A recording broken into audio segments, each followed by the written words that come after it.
এখন তাহলে মানুষ নাই, আমার নুডলস খাওয়ার মতন মানুষ নাই, রান্নাও করি না, এ কান্না ভাই হারানোর বেদনার। মৃত্যুর 2 দিন আগেও ভাইয়ের সঙ্গে খুনসুটির স্মৃতিগুলো মনে করে কান্নায় ভেঙে পড়েছেন বোন। তোমার একটা মাটির ব্যাংক না দেরো, তুমি ওটা আমাদের টাকা জমাইও, এটাই কইছে আমার ভাইয়ে।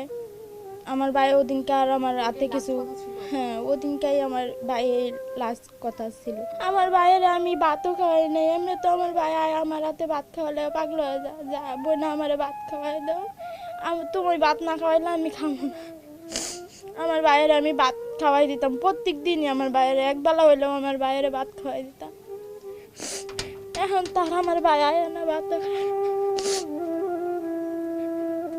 সন্তান হারানো বেদনায় বাবা ডাক শোনার হাহাকার যেন বয়ে বেড়াচ্ছেন আমজাদ হোসেন। বাকরুদ্ধ বাবা তাকিয়ে থাকেন